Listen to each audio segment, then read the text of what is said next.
Okay. Okay, so we are live. And it takes a little time for everyone to join.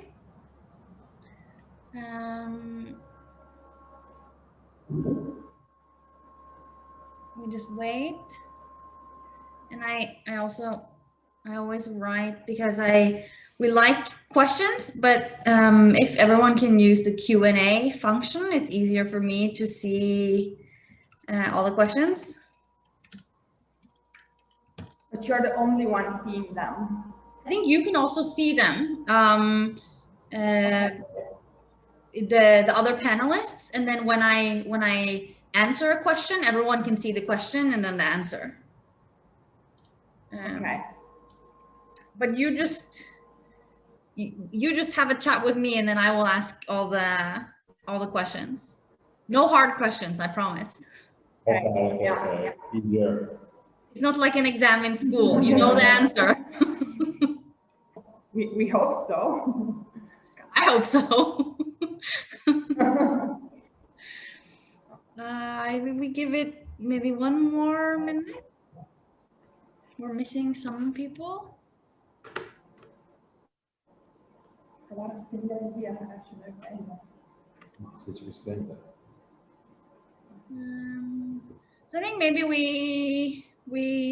we can start. Ciao, Simone and Elena. Ciao. You're doing this with me. So I think some of the people watching already know you. You have some of your fans are here. Jamie Cooper is here. But why don't you tell us a little bit about who you are and what you do? Well, I can start. Yeah, sure. Well, I'm Elena, for who doesn't know me, and well, I work with my family now. It's 6 years because I've started in 2015, so it's a while now. And well, we are a small family-owned winery, as many others in the region. We both of us, we are the second generation and a half in some way, because we are the second generation winemaker, but the third generation of wine growers. Actually, our grandpa was already making a little bit of wine, but it was mainly for personal consumption back in the 60s. The first vintage of Barolo that our grandpa made was 1967. That is our father's birth year. But back then it was very different. Mainly he was selling the grapes to make out a living. The winemaking part was mainly for the family consumption. Everything started to be a bit more serious when our father Lorenzo and Carlo, his brother, our uncle, took over in the early 90s. And that's when we started to make wine with the same philosophy that we have nowadays. And since then, slowly we started to produce more and more single vineyards, and we added, after a few years, also Barbera Superiore, while in the very beginning, of course, they were just producing Dolcetto, Barbera, and one Barolo. And at the moment, I personally take care mainly of the boring part, that means the office and bureaucracy. But then I also take care of the fun parts, such as wine tasting, winery tours. I help my mom with the bed and breakfast, because we also have a little bed and breakfast, as some of you know. And then I also, well, when it was possible, I was also taking care of probably most of the travel, but Simone was also having some fun on that way as well. But now it's... I'm Simone, Elena's brother, and I joined the family business a little bit later. So I started in 2016 was the first harvest really at full time, and 2017 was like the first year I work for all the season practically. So now it's like this 2021 is gonna be the first vintage for me working here, and I'm taking care Well, I don't know how to say it because I'm taking care of vineyard mainly, and then cellar with my dad, who's still the boss and the one who take the biggest decision. And yeah, then I try to follow even some tour and some visitors, but yeah, mainly this is a job. So it's a small business, so we can do more or less everything. So it's fun for that. Yeah, we never get really bored. Yeah. There's always something to do. Also, I wanted to say something. Simona also joined the winery later than Elena because Simona is younger. So Yeah. it's not like he didn't care, but he was younger and he was, you know, figuring life out. And I think when you're born into a winemaker family, obviously I think the parents want you to work there, but they don't make you, and so you're free to sort of study other things, figure it out. So it's almost a spontaneous decision. Then for sure, growing.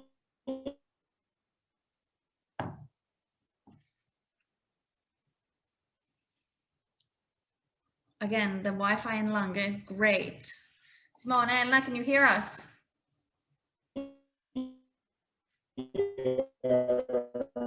You are a little bit too sharp for this job with so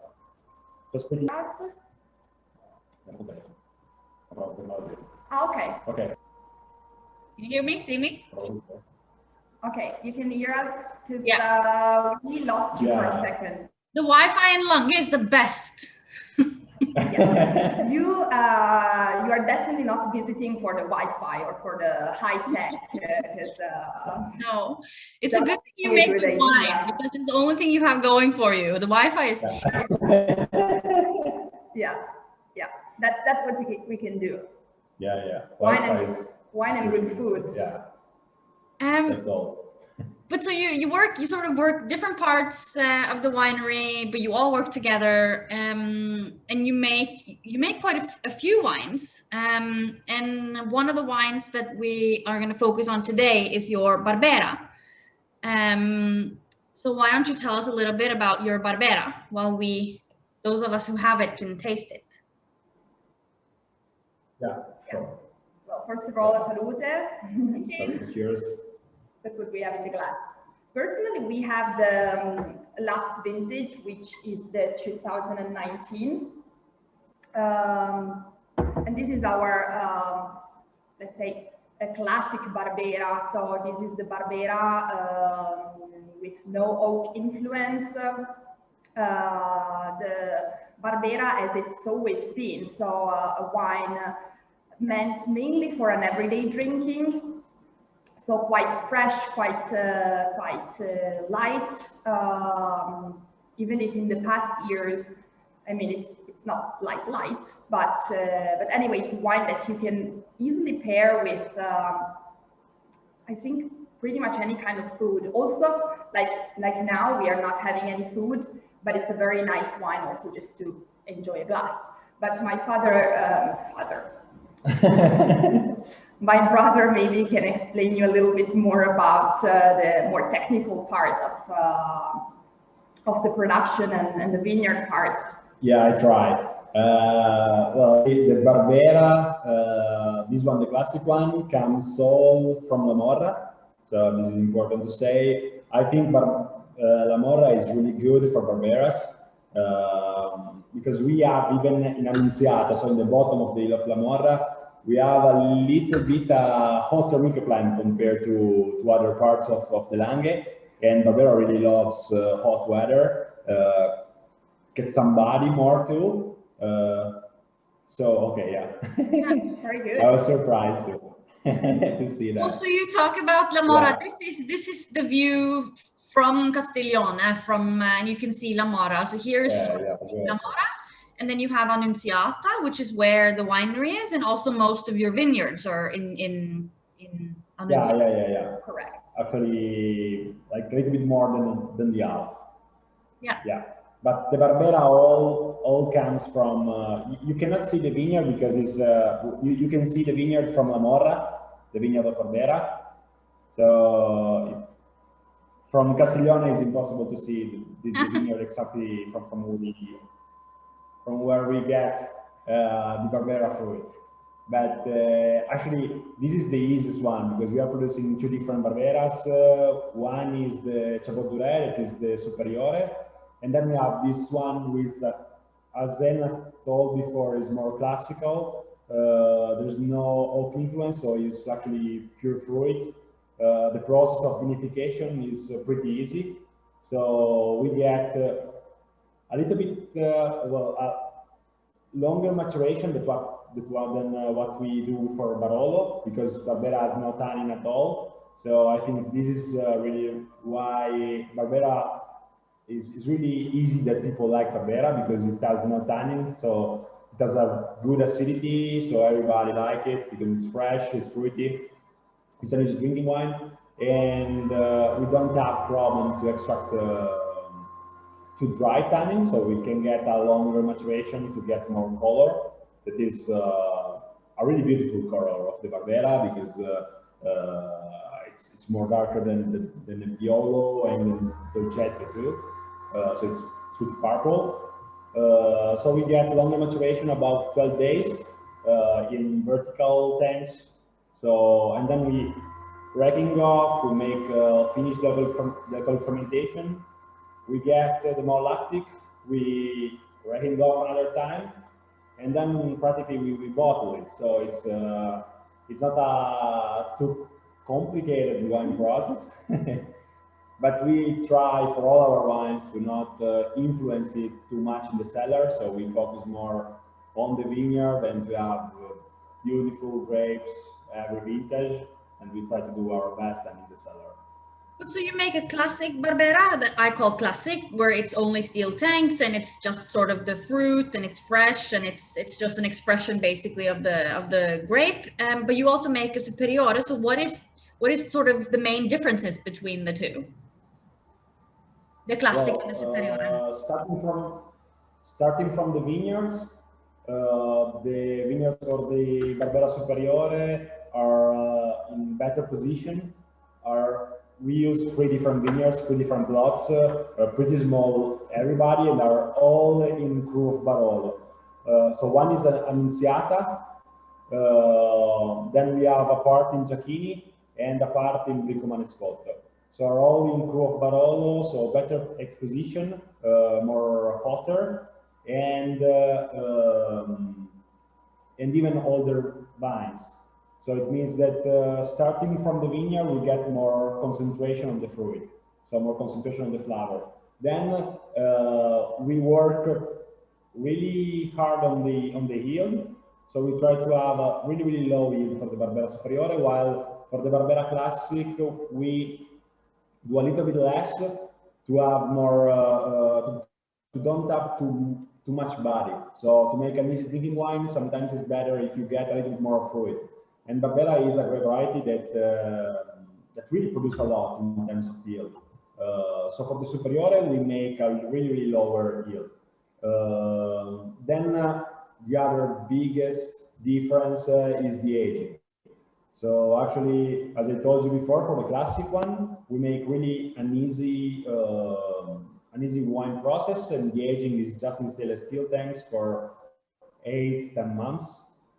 While for the Chaboturé, the Superiore, we make an aging that is pretty much the same that we make for the Barolo. So it's 18 months in oak. We use small barrel, French oak barrel, and for the Barbera Chaboturé, we use a 60-70% of new oak.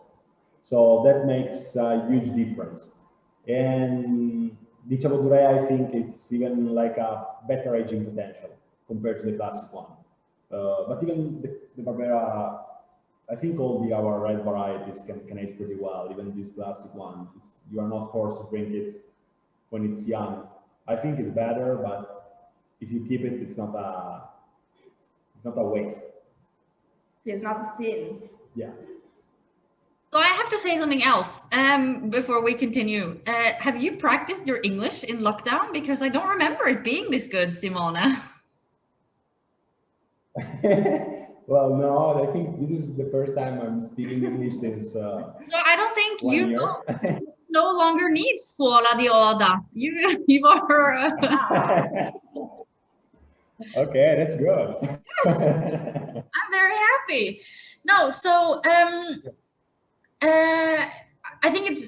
I mean, I obviously know the difference between classic and superiore, but I think it's different because, in theory, it's the same grape, but then the different methods, both in the vineyard but also the winery, produces such a different result. And I mean, you talked a little bit about it, but the extra aging in oak, when you have the Chateautouré in oak, sort of what does it do to the grape? What happens when you put it in oak versus in steel tank? Okay, like in steel tanks, the wines don't develop a lot. Practically, it stayed almost the same. It can get a little reduction. Then you don't have in oak because in oak you have more Oxygen exposure. Yeah, oxygen contact, we can say. And even aging in a new oak barrel, it gets more boisé flavor, so a bit more of vanilla and different nose that is not just pure fruit as the stainless steel one. And it gets even some tannin from the oak that Barbera usually don't have. So that is really important for the aging. And then a problem that you can have for the classic Barbera when it ages is that reduction, because it's a one that has a little bit this problem, aging in the bottle, staying in the bottle, while with the Barbera Superior that takes some oxygen more, you don't have, so you can make it age as much as the Barolo. Okay, yeah, it's. I mean, it's. I think it may be too technical for some of us, but it's very interesting, and I think a topic that's very common is oak. Like, what type of oak? What does the oak do? Big versus small oak, new versus old oak, and I think it's.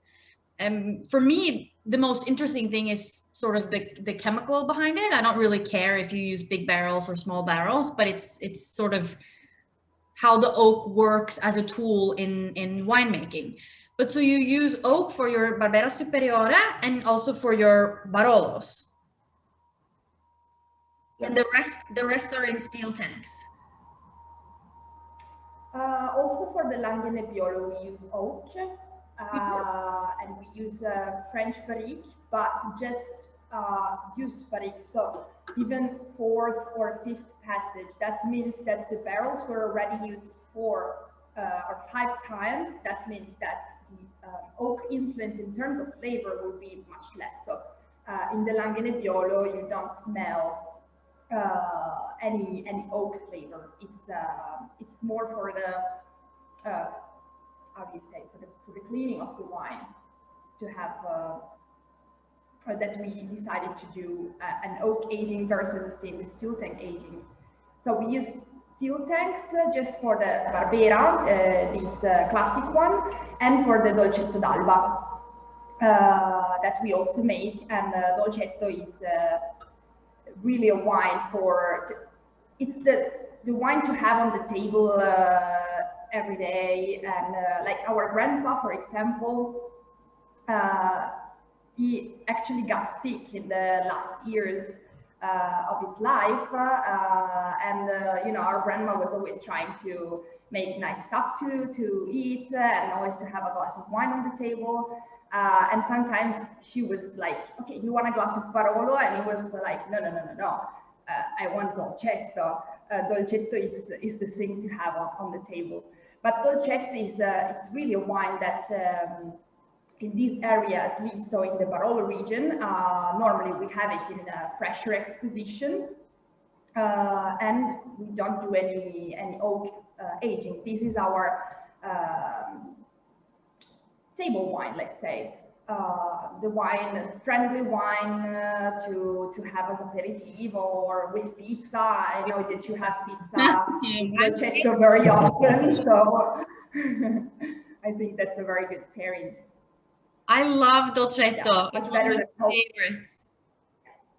So when I go to Lange, in my bag on the way home is all dolcetto. That's very unusual, actually, but yeah, it's definitely a wine that has a little bit less appealing than you know, the Barolo, which is the king of the wine and the wine of the king. But luckily we work with 3 varieties, because we forgot to tell you, but we just grow 3 varieties, Dolcetto, Barbera and Nebbiolo.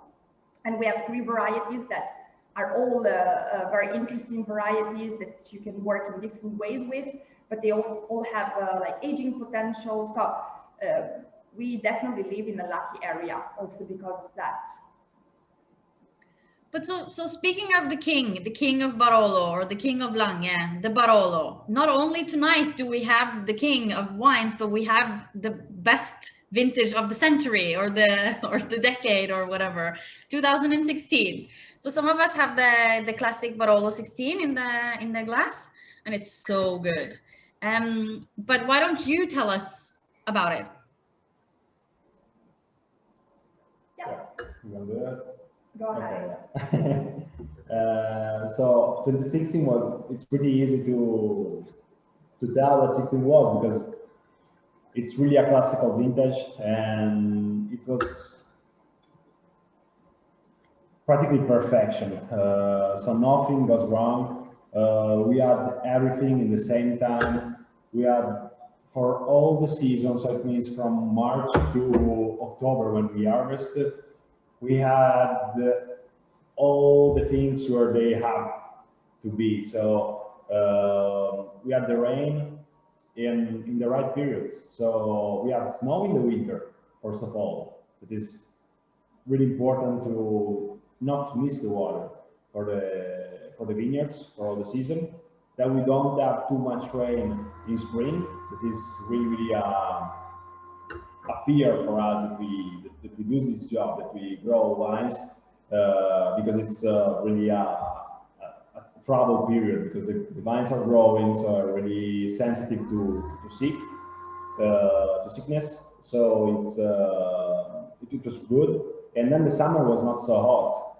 That is something that nowadays we are pretty used to have. So all summers and earlier harvest in 2016 was pretty much as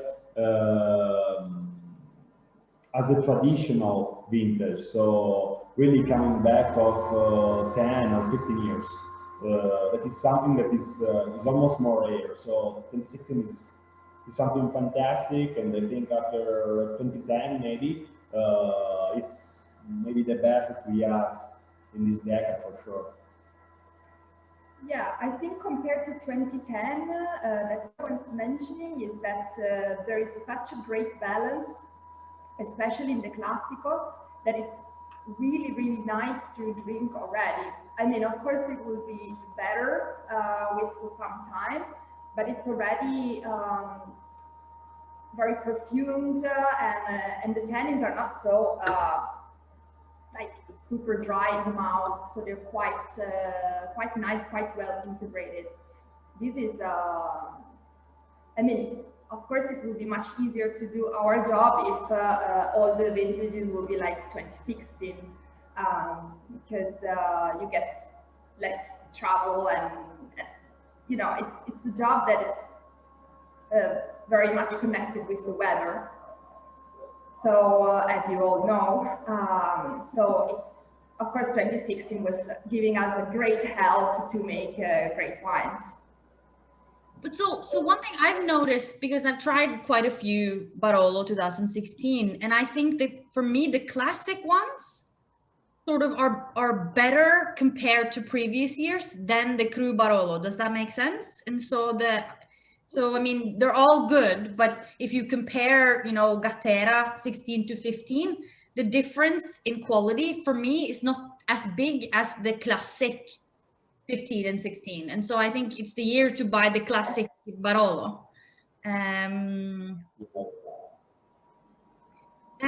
But so you make a classic Barolo, which is the blend, but you also make quite a few cru Barolo. And I know someone watching has the 16 Gattera. So maybe you can tell us a little bit about the Gattera as well. Yeah, sure. So, well, now it's dark, but actually we are in the tasting room, and the Gattera is practically just next to us, 5 meters far from where we are. So actually our estate is based at the border of the Gattera hill. Actually is in Annunziata, so where we are based, is practically a fruit that make a big corner. And we have vineyards at the two borders, so two really different exposition. This one is the more close to us, is east faced, so take the most of the sun in the morning, and then don't take the sun in the evening, so at the sunshine. And the other one, in the other part of the corner, is full south exposition. So actually blending these two, you can have really, I think, really good thing, because it's you get more freshness in the east-faced one, especially in these late vintages that are always much hotter.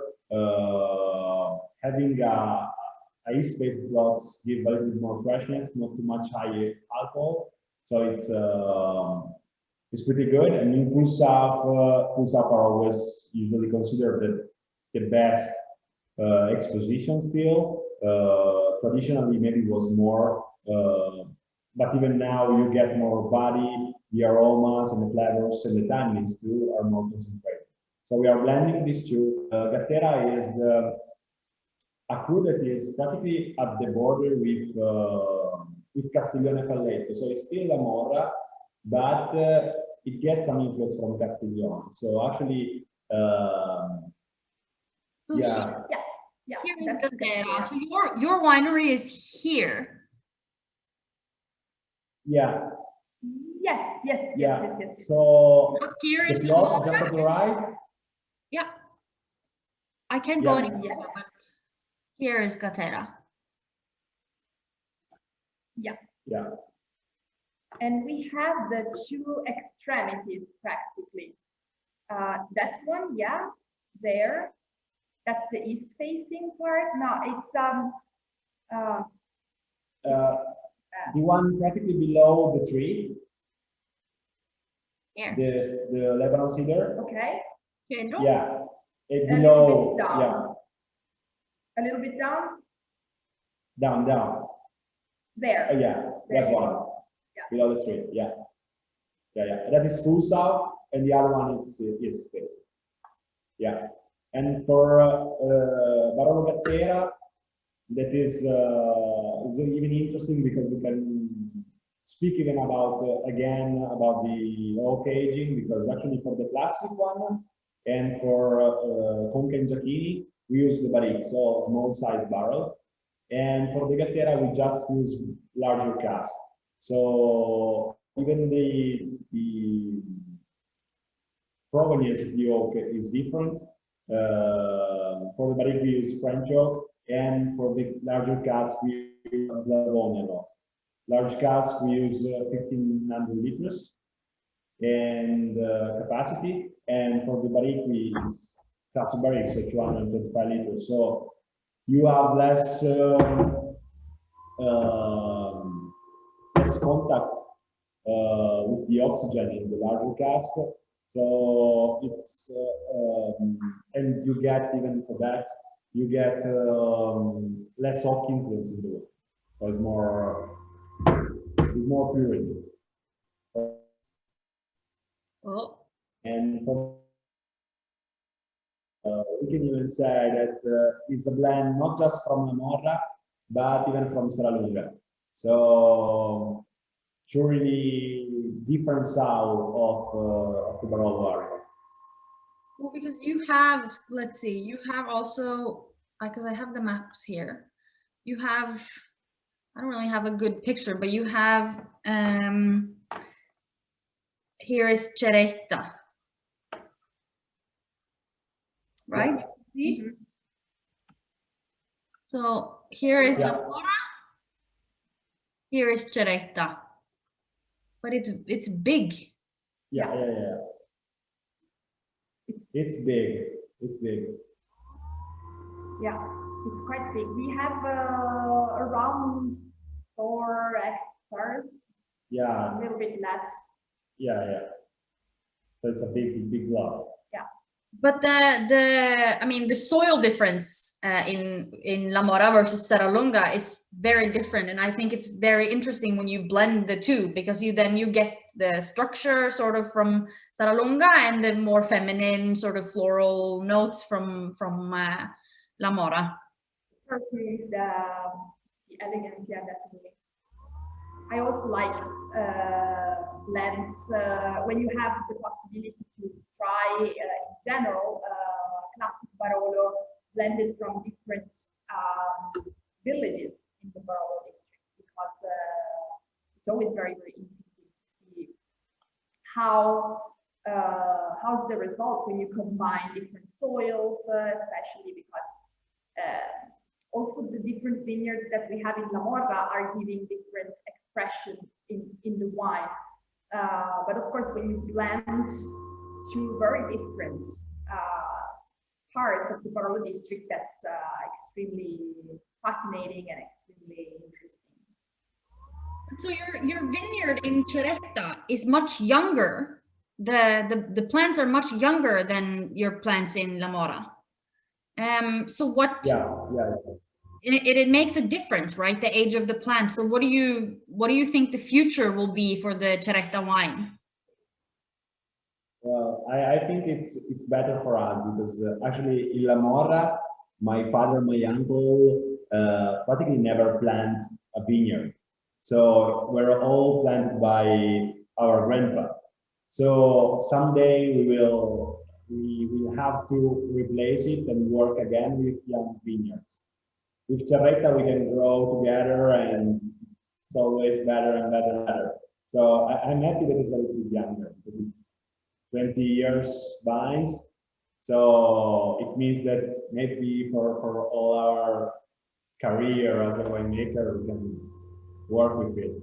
And it's easier even if you compare a wine coming from a 40 years old vineyards compared to a 20 years, there is a difference. And even it's like even in the vineyards, the work are different because young vines, it works more on the quantity, more on the leaves. So you have much more work, and we have really to take care of the yield of the production of the vine. While an older one is not that the vine know what he has to do. So he produces the right amount of grapes, and it's always concentrate for all the cycle to just that grapes, and it's better. So the vines know better than us what to do. We can just arrange in some way, but it's it's nature against human, and always Nature wins. No, but you do a good job. But because you have some very old plants in a very like a Grand Cru vineyard in La Mora. But before we talk about it, I saw someone watching is drinking your Gatera 15. So can you tell us a little bit about the 15 Gatera, but also maybe the main differences between the 16 and the 15? Well, that's my personal opinion. The 15 was, especially in the summertime, pretty different than 2016 because we have had an average temperature higher than 2016. When you have an average temperature, so many days of higher temperature, that's of course what is affecting the quality of the wine. That doesn't mean it's better or worse, but you will have different characteristic in the wine. The 15 is a vintage that personally I really love. Actually, we cannot really be sad about the last 10 vintages we've had. Of course, okay, 2016 is the century of is the vineyard of the century or whatever, but we are not crying on the 2015 result. Of course, what I personally experienced is that the tannins are a little bit sweeter on the 15 compared to the 16, and also you have a bit more instead of what I feel personally. Then everyone is of course different in the taste and in the smell, but on the 16 Gatera, there's, I think, a bit more fruitiness, a bit more freshness in the nose, let's say. It's more floral notes, while on the 15, there's a bit more like red fruit is a bit more concentrated, a bit more, yeah, I would say more concentrated in the nose compared to the 16 that is a bit more fresh, elegant. The two great vintages. Different. It's interesting when you can visit us that sometimes we have the possibility also to let people taste the two vintages side by side, because I think it's great to see in the exact same plot what the weather can do, because of course, as you were mentioning before, the season starts from March, so you have a lot of time for the weather to influence the results of the glass. The 15 is definitely a little bit more a little warmer vintage, even if I'm not, it's not a 2003. 2003 was a very warm vintage, even if also there the results are sometimes surprising. Because as Simona was saying, the vineyard in the end knows what to do. So also when the conditions are tough, such as for example in 2003, in the end, the plants know how to deal, especially old ones, because definitely the younger ones may suffer a bit more from extreme conditions. Yeah, then we are lucky that we work with the Nebbiolo variety that always keep a beautiful elegance. And even in not vintage, you don't have a marmalade wine, a genuine wine, but it's always really full acidity and beautiful elegance. So we are lucky of working here and working with this variety that is really, really great and get our life really more easy. But so you have a lot of good vineyards. You live in a very wonderful place, but you have a little plot in Rocche dell'Annunziata. And I will show on the map here. So, I mean, it's quite a big MGA. I mean, it's quite many people have it, but here you have a plot. Yeah, it's super tiny. But you still make a Barolo Rocche dell'Annunziata. Yeah, for some vintage, yes, but now we are stopped working with that plot because it was renting and conditions changed, and so we are not working with that anymore. The last vintage of Rocche dell'Annunziata will be 2018. Yeah. So we have the 17, we will have the 2018, but then no more.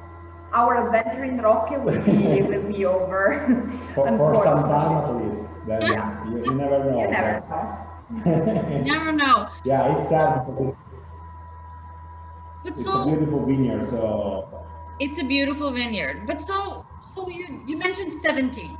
So I think coming like 2011 was a hard vintage because it came after 2010, which was a very good vintage. I think 11 was still a very good wine. But again, now you have 17 following after 16. But you probably take 2021. Yes. But you know, we're in 2021. I mean, it's like Corona time, so everything is even more difficult. It's so bad, but you probably tried the 17. So what is your? I mean, I know that the wine isn't finished, and I know I mean, you don't know until it's finished. But so, what are your thoughts on 17? Well, You like it? Is it? Honestly speaking, when we tried them the first time, it was not the first time, but one of the first time before the bottling, so they were still in the tanks. Personally, I thought the tannins were pretty rich, and so I was personally a little bit worried. But we have tried them last week. But even before that, I think again the wine is surprising us because they have, you know, in the nose. 2017 was extremely dry. We had a really early harvest. We finished the harvest of Nebbiolo in September, which is very unusual. Normally, we start to harvest. We finish Nebbiolo in September to harvest, and normally we start to harvest Nebbiolo in October. So it was 15-20 days in advance, the harvest.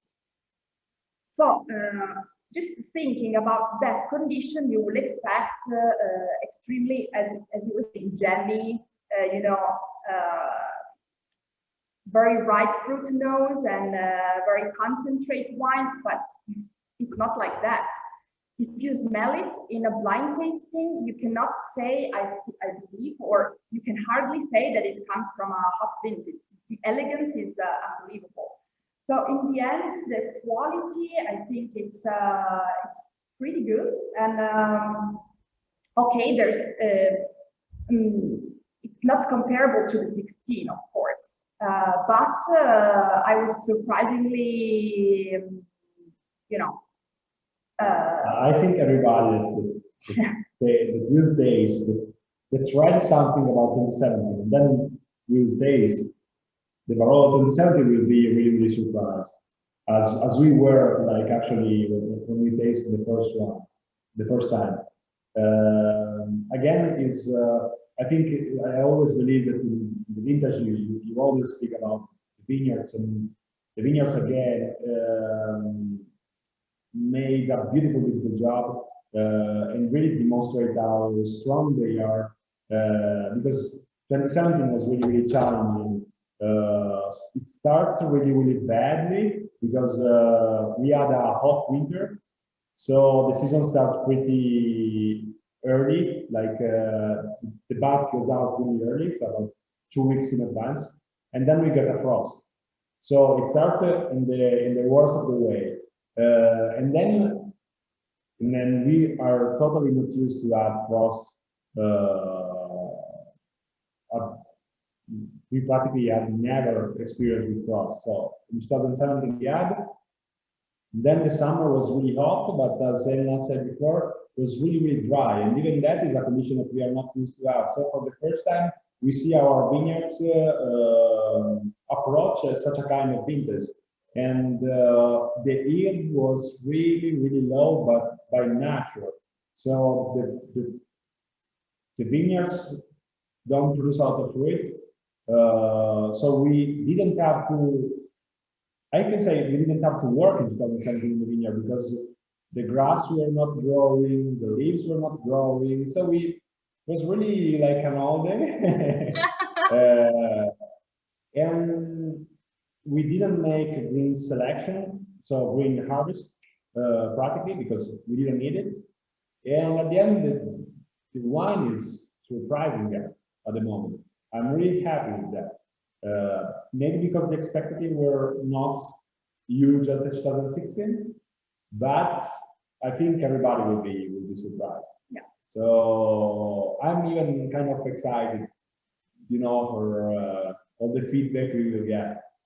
Yeah, and actually, I remember that Simone last week when we were trying the 17, he was also reminding that in the harvest time, even though we didn't do practically any green harvest, the grapes were in perfect conditions. So you could go harvest with your eyes closed, because each grape was perfectly ripe, and there were, of course, the main problem that we have in the vineyard is with fungus. So when you have dry conditions, you don't have that kind of problem. So practically you could really go with your eyes closed, because the healthiness of the grapes was just there. So we have something to look forward to. Yeah. Yeah. So as soon as you will be able, just come and try the 17, or I will be on the first flight. I will be on the first flight to London. It's nice to know. Arriva, okay? I'll be there. You really cannot wait. Oh, no, I miss you guys so much. It's not fair. Yeah.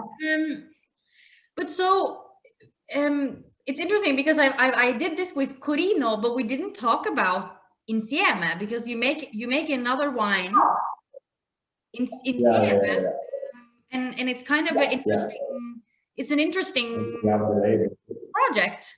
Yeah, Insieme is a really interesting project, and well, Insieme is first of all a beautiful Italian word that means together, and it started back in this is the label. I don't know if you can see it well, but it's very different than the label that we usually have on our wines.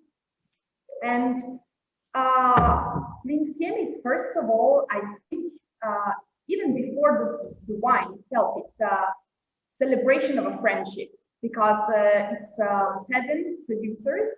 Last week you were with Marta Alessandria, I believe. She also Marta and Victoria. I keep forgetting about this wine.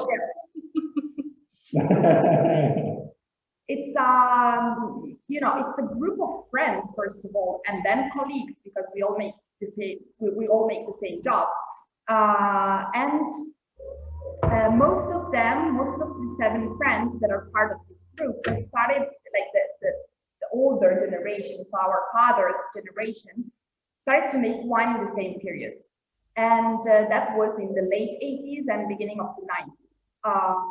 So they were, first of all, helped a lot by Elio Altare, that is the creator of the L'Insieme as a project, but they were helping each other a lot in terms of sharing experience, but also sharing the tools to work, such as the bottling machine, for example.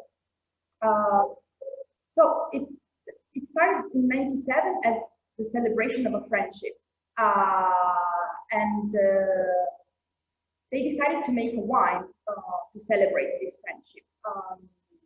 So each of us is making his own, so that's important. It would be very nice to put the grapes all together and really make a wine together, but the paperwork to do something like that usually are great. No. I love how the reason you don't do it is because of the paperwork. I mean, only in Italy, paperwork. Yes, to do everything. You know something, I think. Oh, Madonna. No, but in your Insieme, you don't just have like Dolcetto, Barbera, Nebbiolo. You introduce is it Cabernet Sauvignon? And so Even in this case, we stopped working with Cabernet Sauvignon, so we replaced the vineyard that was pretty old with Nebbiolo one. So the blend will be Cabernet, Barbera, and Nebbiolo till 2016. Sí. Then after that, it's just Barbera and Nebbiolo. Oh, it's my absolute favorite blend, Barbera and Nebbiolo. Yeah, it's more traditional, and it's less, with Cabernet Sauvignon, it looks like a wine, international one, some international blend. And Cabernet Sauvignon has such a big character that a little bit covered the Nebbiolo and Barbera. With 2018, we blend Barbera and Nebbiolo, and I think it's 100 times better than, and it's Lange talking, so you can feel that it's a wine coming from the Lange, and it's a good thing. Yeah. Yeah. I'm looking forward to try. Because Marta, Alessandra, they do right now, they do just Barbera Nebbiolo, and it's so good. I really like, because I like, sorry? I think most of us now, because we are 7 wineries, and I think most of us now is doing a Barbera and Nebbiolo blend, because I think most of us got rid of the, international varieties. And so I think if you try the 7 insieme, they would be, of course, 7 different wines, but similar blends. But as Simone was saying, I think it's very interesting because at least you can feel the terroir, you can feel where the wine is coming from. And I believe, as you were saying, Barbera Nebbiolo is your favorite blend. And I think it's working very well because, Barbera lacks in tannins, while Nebbiolo is rich in tannins. Then you have the acidity and the color of the Barbera and the fruitiness of the Barbera. So combined together, the result is it's really, really nice. It's working very well. So, and then we have to say that Insieme wine, it's born even for charity. So a part of the profit we get all together, we have an association, and the part of the profit go for charity. So it's kind of get back something to other people. I think it's wonderful, and I think it's so fun that you do it sort of together, and you have this idea, but you do your own expression, and it's. I always forget about it, but it's an important wine, I think. But so speaking of sort of projects and stuff, because you are both children of a winemaker, you're born into a winemaker family, and your father sort of makes all the decisions, but at some point you will be the boss.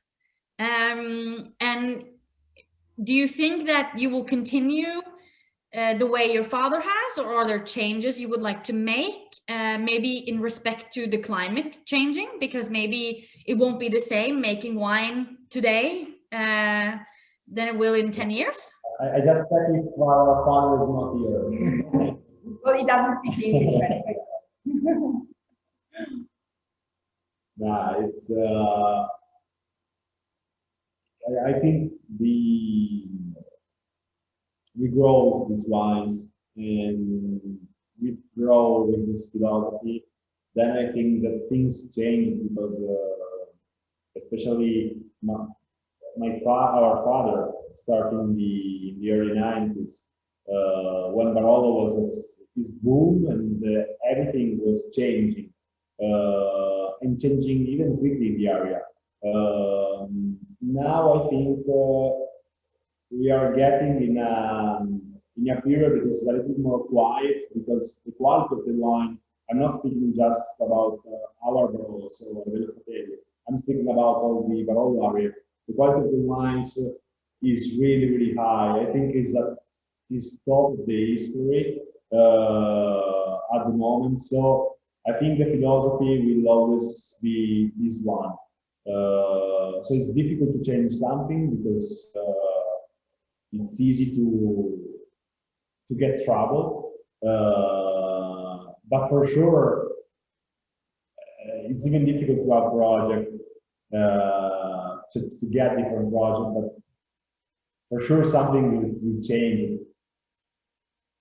For sure, it's difficult to say what is going to change, but for sure, especially with these global warming conditions, and so it's more heat and more hot weather conditions, we have to always have our ear open and our mind open to other solutions, other things. And it's always something that you have to be in Italy we say sul chi va là.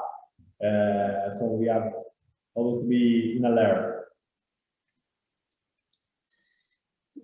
But so speaking of projects, because most of you always have something. So are you testing anything new now, like a different type of oak or different size, or amphora or cement, or I mean you always have, normally some of you have some projects going on, but and in COVID you have had a lot of time on your hands, so it's the year to try new things. Well, at the moment we are just thinking about making some change. So we talked about with our father about some tini. We're fermenting the wine, or the most, and do this maturation. We are even thinking about something that in the line is just coming. So someone already did it, or did it. Someone did like so I'm talking about the old cluster maturation. So we are maybe for the Lange Nebbiolo and for a more easy Nebbiolo to have more fluid and more open in the first years. We are thinking about doing it. Then by myself, I'm making a Timorasso, so a totally different wine. Wait, so, you are? Wait, time out. You're making a Timorasso? Yeah, well, with some friends. So with other 5 friends that were former classmates, we started making Timorasso in 2019. So actually, we will be out with new label, with new project, with everything in some months, maybe 1 or 2. So yeah. So some part of my mind is over there now, so I'm busy for that. This is interesting. I can't wait to try it. Yeah. The next flight you take, I think the wine will be ready. I will want to try it. No, it's well, that's fun. So Timorasso's been in many winemakers now have Timorasso project. It's sort of the new thing. So it'd be very interesting to try, all the Timorasso to see, how people are making it and see the expression of the grape variety, because I don't really know Timorasso that well. I only ever tried Vietti. Yeah, it's really difficult to find because the production of the wine is really low. Actually, there are like 120 hectares of land, while Barolo is 2,000 hectares. So it's But so really now a you tiny have production. to save a Timorasso for everyone who's watching. We will come to the winery and we will taste the Timorasso.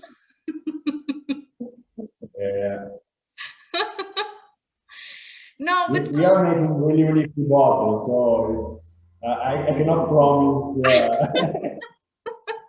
I'm just kidding. I'm kidding. Yeah. No, but so we're almost out of time. It's almost 7. Thank you for doing this. It's been so long since I've seen you. And I usually only see Elena and Simone, in the restaurant or at the bar. And so it was nice to hear your story.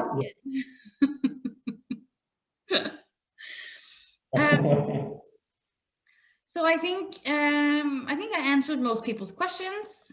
And we tasted the wines, which were very good, and hopefully we will be able to come visit you soon. Yes,